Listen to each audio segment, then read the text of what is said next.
কিন্তু এই কোরবান আসলে অনেক পরিবারের মধ্যে অনেক পুত্রবধূর কান্না কে কান্না, কান্না কে কান্না। কথা বলেন ঠিক কিনা? কোরবান আসলে প্রত্যেক ঘরের মধ্যে খুশি হয়ে যায়। আমার ঘরের মধ্যে, এলাকার মধ্যে, আমার বাড়ির মধ্যে কোরবান করবেন, খুশি আনন্দ উল্লাস হয়ে যায়। কিন্তু সেই কোরবান আসলে ঘরের পুত্রবধূর কান্না করার ঢল বেড়ে যায়। সবাই বলি নাউজুবিল্লাহ। কেননা যখন ওই পুত্রবধূ যদি শাশুড়ি এবং শ্বশুর তাকে, সেইখানে অনেকে দেখা যায় ঘটনার মধ্যে নননই ওই কথা বলে, তোমার বাবার বাড়িতে কি দিবেন এই বছরের মধ্যে? তোমার বাবার বাড়ি, আমার বাড়ির পাশে একটা বোয়াম ছিল, সেইখানের মধ্যে একটা গরু দিয়েছেন, হয়তো তোমার বাবা যদি একটু গরিব হওয়ার কারণে একটা ছাগলও কি দিবে না। এরকম বলে সমাজ আছে কিনা? এরকম কথা বলেন আছে কিনা? এলাকার মধ্যে এমন শাশুড়ি আছে, জল্লা শাশুড়ি, জুলুমবাজ শাশুড়ি, শ্বশুর আছে, যার কারণ আমার বাড়ির পাশে ওই ঘরের মধ্যে একটা গরু দিয়েছেন, ওই মেয়ের বড় বাড়ি থেকে তোমার বাবা কি দিবেন?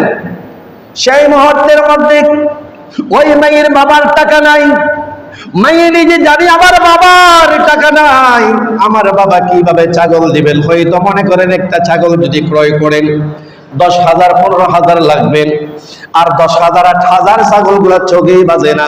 এইগুলা যদি এইখানে দেয় তাও তারা বদনামি করবে। এই মনে করে ওই মেয়ে কান্না কি কান্না, কান্না কি কান্না। যেই কুরবান আসলে মুসলমান এবং প্রত্যেক মুসলমান খুশি হয়ে যায়, সেই মুহূর্তের মধ্যে যেই পুত্রবধূ যেইখানে এই ঘটনা হয়ে যায়, এই পুত্রবধূরা কান্না কে কান্না, কান্না কে কান্না, দুঃখ চিন্তা তার অন্তরের মধ্যে এসে যায়। সবাই বলি নাউজুবিল্লাহ। সেই জন্য আল্লাহ পাক রব্বুল আলামিন সূরা বাকারা আয়াত নম্বর 188 আল্লাহ পাক রব্বুল আলামিন বলেছেন, ওয়ালা তাকুলু আমওয়ালাকুম বাইনাকুম বিল বাতিল। সবাই বলি সুবহানাল্লাহ। যারা সম্পদ অন্যায়ভাবে কেড়ে নেবেন, অন্যায়ভাবে মালিক, তুমি পুত্রবধূ সন্তানের জন্য সন্তানকে শাদী করাইছো, তাই বিলি কি একটা গরু দেওয়া হবে? একটা গরু দিতে হবে? তাই বিলি ছাগল দিতে হবে? তাই এলাকা থেকে মাংস মানুষ থেকে কুচি কুচি নিয়ে তোমাকে মাংস গোস্ত ভাত নিয়ে তোমার এখানে যেতে হবে? এরকম কি সমাজ আছে? বর্তমানে দেখা যায় অনেক শাশুড়ি আছে, অনেক শ্বশুর আছে, অনেক ননদ আছে, এই কথা বলেন তোমার বাবার ঘর থেকে ছাগল দিতে হবে, না হলে আমার এলাকার মধ্যে শরম হয়ে যাবে, ইজ্জত সম্মান নষ্ট হয়ে যাবে। সবাই বলি নাউজুবিল্লাহ।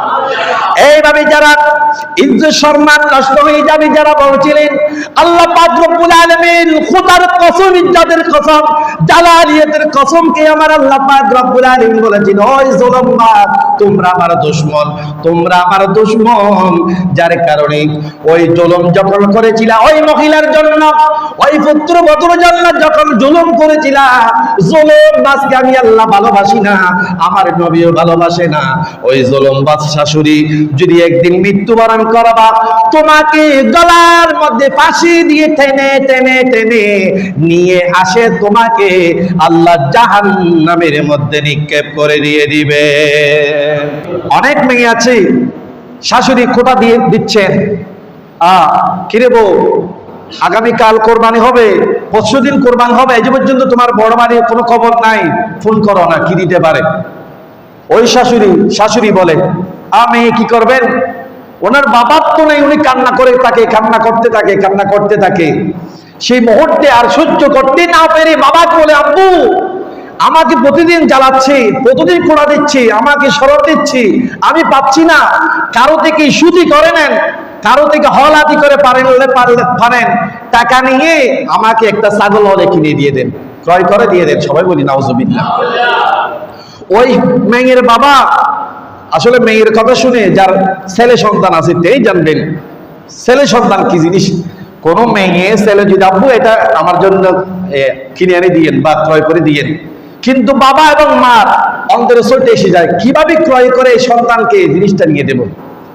ওই যখন মেয়ে যখন শ্বশুর বাড়ি থেকে শাশুড়ি কোটা দিচ্ছেন, এই কথা যখন বলছেন মেয়ে কষ্টের মধ্যে আছে, তাও শুনি মেয়ের বাবা সিজদায় পড়লেন, আল্লাহ আমাকে সব সম্পদ দেন নাই, আমাকে তেমন টাকা পয়সা দেন নাই, আমার এমন ক্ষমতা নাই, টাকা পয়সা নাই আমার মেয়েকে দেওয়ার জন্য।